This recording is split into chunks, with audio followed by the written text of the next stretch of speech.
नमस्कार, आदाब, सत श्री अकाल। तो कैसे हैं सब? आशा करते हैं बेहतर होंगे, बेहतरीन होंगे, स्वस्थ होंगे, मस्त होंगे, तंदुरुस्त होंगे। जैसा कि दोस्तों आपको पता है कि हम लोगों की पीवाईक्यू की एक श्रृंखला चल रही थी, उसमें आज एक और क्लास लेके आए हैं, जो कि रहने वाली है आपकी सर्वनाम की यानी प्रोनाउन की। आइएगा दोस्त, आज की क्लास का पहला सवाल जो आपके समक्ष रखा हुआ है। सवाल बेटा क्या कहता है जरा देखिए, इनमें से प्रश्नवाचक सर्वनाम बताइए। अच्छा जी, सर्वनाम की बेटा अगर हम बात करें तो सर्वनाम कहते किसे हैं? सर्वनाम की बात करें तो बेटा सर्वनाम दो शब्दों से मिलकर बना है, सर्व प्लस नाम। किससे मिलकर बना है मेरे दोस्त? सर्व प्लस नाम से मिलकर बना है। सर्व का मतलब होता है बेटा सबका, और नाम का अर्थ होता है नाम। सबका नाम ही बेटा क्या कहलाता है? सबका नाम ही सर्वनाम कहलाता है। ये क्या है? सर्वनाम का शाब्दिक अर्थ है। अगर हम बेटा सर्वनाम की परिभाषा की बात करें कि सर्वनाम कहते किसे हैं, तो आपका प्यारा सा जवाब होगा कि वे शब्द जो संज्ञा के स्थान पे प्रयुक्त किए जाते हैं। वे शब्द जो संज्ञा के स्थान पर प्रयुक्त किए जाते हैं उन्हें सर्वनाम कहते हैं। और बेटा एक प्यारा सवाल यहाँ से और बनता है, सर्वनाम के प्रकार कितने होते हैं? सर्वनाम के प्रकार, सर्वनाम के प्रकार की अगर बेटा बात करें तो सर्वनाम के प्रकार 6 होते हैं। कितने होते हैं? सर्वनाम के प्रकार बेटा 6 होते हैं। कौन कौन से होते हैं? तो पहला आपका आ जाएगा पुरुषवाचक। पुरुषवाचक। दूसरे की बात करें तो बेटा आपका निजवाचक आ जाएगा, निजवाचक। तीसरे की बात करें बेटा आपका निश्चयवाचक होगा। कौन सा होगा? निश्चयवाचक होगा। चौथे की बात करें तो बेटा अनिश्चयवाचक हो जाएगा, अनिश्चय, अनिश्चयवाचक। अगले की बात करें तो बेटा आपका प्रश्नवाचक हो जाएगा, प्रश्नवाचक। नेक्स्ट बेटा आपका होगा संबंधवाचक, नेक्स्ट हो जाएगा आपका संबंधवाचक। तो सर्वनाम के बेटा प्रकार कितने होते हैं? तो आपका प्यारा सा जवाब होने वाला है 6 होते हैं। पुरुषवाचक, निजवाचक, निश्चयवाचक, अनिश्चयवाचक, प्रश्नवाचक और संबंधवाचक। बेटा यहाँ से थोड़ी सी जानकारी और लेते हैं, तो यहाँ पे सर्वनाम आपका बिल्कुल आसान हो जाएगा। अगर हम बात करें बेटा पुरुषवाचक में कौन से शब्द आते हैं, तो आप बोलोगे कि पुरुषवाचक में मैं कामा तू आता है, मैं कामा तू। निजवाचक की बेटा बात करें तो निजवाचक में बेटा आप आता है। निश्चयवाचक की बात करें तो निश्चयवाचक में बेटा यह कामा वह आता है, यह कामा वह आता है। अनिश्चय की बात करें तो बेटा अनिश्चयवाचक में बेटा कुछ कामा कोई आता है, कुछ कामा, कुछ कामा कोई, कुछ कामा कोई। आइएगा प्रश्नवाचक की बात करें बेटा तो क्या कामा कौन आता है, क्या कामा कौन आता है। संबंधवाचक की बात करें तो संबंधवाचक में बेटा जो कामा सो आता है। तो आपसे बड़ा प्यारा वीडियो के एग्जाम में एक सवाल पूछा गया था कि सर्वनाम की संख्या कितनी है, तो आपका जवाब होगा बेटा सर्वनाम की संख्या 11 होती है। सर्वनाम की संख्या बेटा 11 होती है। और सर्वनाम के प्रकार कितने होते हैं? तो आपका प्यारा सा जवाब होगा 6 होते हैं। किसमें कौन से शब्द आते हैं वो आपकी समक्ष लिखे हुए हैं। अब आप आसानी पूर्वक से सवाल कर सकते हैं। इसमें कहा गया बेटा प्रश्नवाचक सर्वनाम बताइए, तो प्रश्नवाचक में बेटा क्या कामा कौन आता है, तो क्या कामा कौन आता है, क्या कामा कौन, और इसके बाद किससे, ये भी बेटा ये भी विभक्ति लगा के बना हुआ है, किससे भी। तो इसका सही जवाब क्या हो जाएगा? Option D is the correct answer हो जाएगा, option D is the correct answer हो जाएगा। आइएगा बेटा अगले सवाल पे बात करते हैं। आज टाइम को जाया ना करते हुए सवालों पे बात करेंगे, और बहुत कम समय में आज के सवालों पे बात होगी। कौन सा शब्द व्याकरण की दृष्टि से सर्वनाम है? अब यहाँ पे बेटा सर्वनाम पूछा गया। कुशलता, कुशलता बेटा सर्वनाम है? आप बोलोगे नहीं। क्रोध सर्वनाम है? नहीं, ये बेटा विशेषण है। उठना बेटा ये क्रिया है। इसके बाद अगर हम बात करें तुम्हारा, तुमसे बना है तुम्हारा, option C is the correct answer हो जाएगा। यानी तुम्हारा जो है ये सर्वनाम है बेटा, तुम्हारा क्या है? सर्वनाम है। और हम आपसे पूछ दें ये सर्वनाम तो है, ठीक है, लेकिन कौन सा सर्वनाम है, तो आप बोलोगे ये पुरुषवाचक सर्वनाम है, क्योंकि तुमसे बना है। किससे बना है दोस्त? तुमसे बना है। लेकिन अगर हम तुमसे तुम्हारा की बात करें तो संबंधवाचक सर्वनाम हो जाएगा। कौन सा हो जाएगा? संबंधवाचक सर्वनाम हो जाएगा। आइएगा दोस्त बढ़ते हैं अगले सवाल पे, और अगला सवाल क्या कहता है। बड़ा बहुआ सा सवाल है, प्यारा सा सवाल है, एग्जाम में भर भर के पूछा जाता है। आ जाओ बेटा देख लेते हैं इसे। सवाल कहता है यह तुम्हारा घर है, क्या यह तुम्हारा घर है? इसमें बेटा कौन सा सर्वनाम है? संबंधवाचक सर्वनाम, प्रश्नवाचक सर्वनाम, निजवाचक सर्वनाम और मध्यम पुरुषवाचक सर्वनाम। बेटा अगर हम बात यहाँ पे करें, इस सवाल की बात करें कि क्या यह तुम्हारा घर है, तो यहाँ पर बेटा क्या शब्द का प्रयोग किया गया है? यहाँ पर बेटा आपका प्रश्नवाचक सर्वनाम हो जाएगा। कौन सा हो जाएगा? प्रश्नवाचक हो जाएगा। सर्वनाम के कितने भेद होते हैं? सभी प्यारे दोस्त कमेंट बॉक्स में छाप देंगे। इसका सही जवाब क्या होगा? अभी आपको बताया। सर्वनाम के कितने भेद होते हैं? तो आपका जवाब होगा सर्वनाम के 6 भेद होते हैं। C for cat is the right answer हो जाएगा इसका। आइएगा दोस्त, इसी के साथ बढ़ते हैं अगले सवाल पे। और अगला सवाल क्या कहता है? अगला सवाल बेटा ये है, वह बेकार है क्यों लेते हो? वह बेकार है क्यों लेते हो? इसमें कौन सा सर्वनाम होगा? निश्चयवाचक होगा, अनिश्चयवाचक होगा, निजवाचक होगा, संबंधवाचक होगा। अब यहाँ पे बेटा बात की गई वह, किसकी बात की गई? वह बेकार है। तो यह और वह, अगर हम बात करें यह और वह, ये बेटा किसके अंतर्गत आते हैं? ये बेटा आते हैं निश्चय सर्वनाम के अंतर्गत आते हैं। और ध्यान दीजिएगा, यह और वह ये निश्चितता का बोध कराते हैं, पास और दूर की वस्तुओं का बोध कराते हैं। जैसा कि बचपन में आपने अंग्रेजी में पढ़ा होगा दिस और दैट, दिस और दैट बेटा पढ़ा होगा। यानी दिस जो है पास की वस्तुओं के लिए प्रयोग किया जाता है और दैट दूर की वस्तुओं के लिए प्रयोग किया जाता है। इसका सही जवाब बेटा क्या हो जाएगा? आपका निश्चयवाचक सर्वनाम हो जाएगा। Option A is the correct answer होगा। चलिए दोस्त बढ़ते हैं अगले सवाल पे। पंडित जवाहरलाल नेहरू अपने माता पिता के इकलौते बेटे थे। आपका विवाह डॉट डॉट। अब यहाँ पे बेटा सर्वनाम आपसे पूछा गया है, मध्यम पुरुषवाचक सर्वनाम होगा, निजवाचक सर्वनाम होगा, संबंधवाचक सर्वनाम होगा या अन्य पुरुष सर्वनाम होगा। अगर बेटा हम पुरुषवाचक की बात करें, पुरुषवाचक सर्वनाम के बेटा 3 पार्ट होते हैं। कितने होते हैं? पुरुषवाचक सर्वनाम के 3 पार्ट होते हैं। कौन कौन से? बेटा उत्तम, उत्तम मध्यम और अन्य पुरुष। उत्तम मध्यम बेटा और अन्य पुरुष। यानी उत्तम पुरुष जो स्वयं के लिए प्रयोग किया जाता है, मैं कामा हम। इसके अंतर्गत बेटा कौन आता है? इसके अंतर्गत आता है मैं कामा हम। उत्तम पुरुष सॉरी मध्यम पुरुष की बात करेंगे बेटा, दूसरे के लिए प्रयोग किया जाता है तू तुम आप। अन्य की बात करें तो ये बेटा ये कामा वे आ जाते हैं। इस सवाल में बउआ ये कहा है कि जो नेहरू जी अपने माता पिता के इकलौते बेटे थे। नेहरू जी अपने माता पिता के इकलौते बेटे थे। आपका विवाह, आपका विवाह। अब यहाँ में आप से क्या बना है?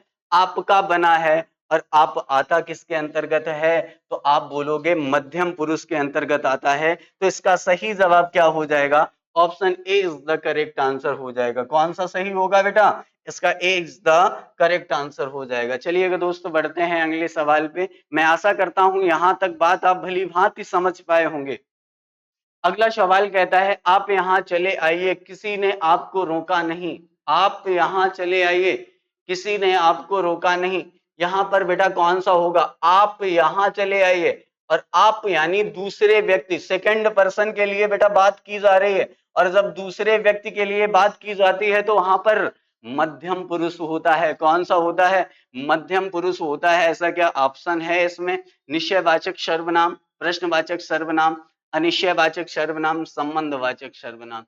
आइएगा बउआ, अगर यहाँ पे आपका जवाब अन्य पुरुष यानी मध्यम पुरुष नहीं मिलता है तो इसका मतलब सवाल में ट्विस्ट है और कुछ आपसे गहराई से पूछा गया है। आप यहाँ चले आइए, किसी ने आपको रोका नहीं।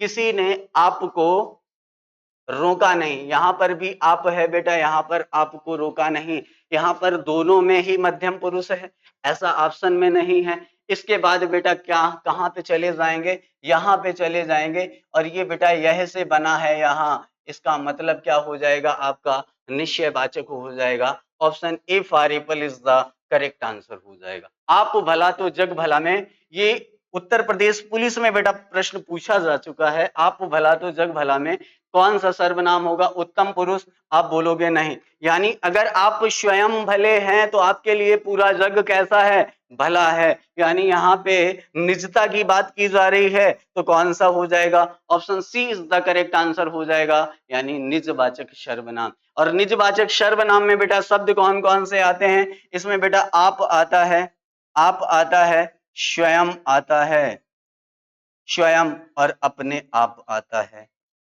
अपने आप आता है। एक बेटा बात याद और रखिएगा, एक बात और याद रखिएगा, कभी भी कभी भी निजवाचक सर्वनाम के जो शब्द होते हैं कभी भी कर्ता का कार्य नहीं करते हैं। ये कर्ता के साथ अपनापन जरूर दर्शाते हैं, लेकिन कर्ता के स्थान पर इनका प्रयोग नहीं किया जाता। इसका सही जवाब बेटा क्या था? Option C is the correct answer था।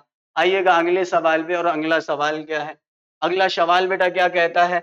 अगला सवाल, सर्वनाम की दृष्टि से अशुद्ध वाक्य छाटिए, यानी सर्वनाम की दृष्टि से वाक्य कैसा छाटना है आपको? अशुद्ध छाटना। मैंने तेरे को बोला था, बेटा यही अशुद्ध है। मैंने तेरे को बोला था, ये अशुद्ध है। मुझे आगरा जाना है, बिल्कुल ठीक है। कुछ हो गया क्या? ये भी सही है। कौन आया? ये भी सही है। ये आपको करेक्ट करके बताना है कि कमेंट बॉक्स में मैंने तेरे को बोला था, इसका शुद्ध वाक्य क्या होगा? इसका शुद्ध वाक्य क्या होगा? चलो दोस्तों बढ़ते हैं अगले सवाल पे। इनमें से कौन सा सर्वनाम पुरुषवाचक का है? और पुरुषवाचक में बेटा आता है मैं कामा तुम, मैं कामा तुम आता है। देखो ऐसा कोई है, मैं कामा तुम, तो आप बोलेंगे कि सर मैं तो नहीं दिया गया है, लेकिन इसके साथ विभक्ति का प्रयोग किया गया, कौन सा? संबंध बोधक, और बना दिया गया मैं से मेरा। इसका सही जवाब क्या हो जाएगा? Option C is the correct answer हो जाएगा। और ये जो मैं मेरा है, ध्यान दीजिएगा, मेरा जो है ये संयुक्त सर्वनाम है। क्या कह सकते हैं? या यौगिक कह सकते हैं। कौन सा सर्वनाम है मेरे दोस्त? ये बेटा यौगिक सर्वनाम है। और यौगिक सर्वनाम कौन से होते हैं? जो मूल शब्दों के साथ जुड़कर बनते हैं, मूल सर्वनाम के साथ जुड़कर बनते हैं, उनको यौगिक सर्वनाम शब्द कहते हैं। आइएगा बढ़ते हैं दोस्त अगले सवाल पे। और अगला सवाल क्या है? अगला सवाल क्या है, जरा इस पे बात कर लेते हैं।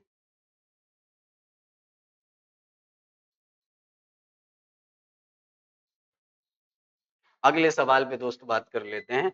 अगला सवाल क्या है?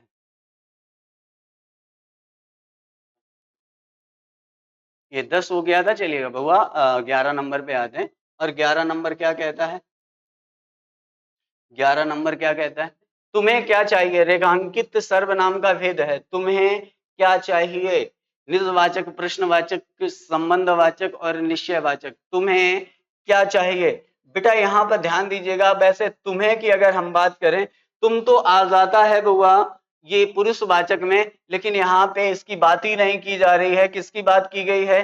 क्या की बात की गई है? और क्या कामा कौन, क्या कामा कौन किसके अंतर्गत आते हैं? क्या कामा कौन, क्या कामा कौन बउआ किसके अंतर्गत आते हैं? तो आप बोलेंगे ये प्रश्नवाचक के अंतर्गत आते हैं। नल बूंद बूंद टपक रहा है, वाक्य में रेखांकित है, विशेषण, क्रिया विशेषण, क्रिया सर्वनाम।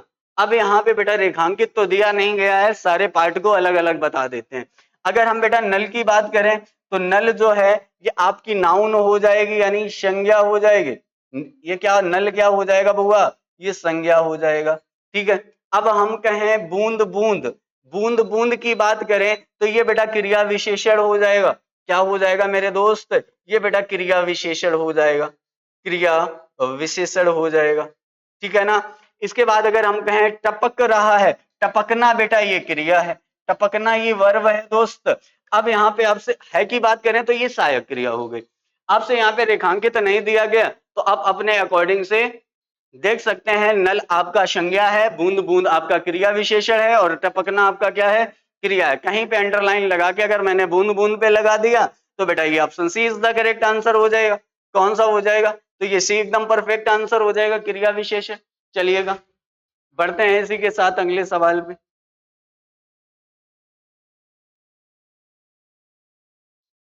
आइएगा बढ़ते हैं अगले सवाल पे।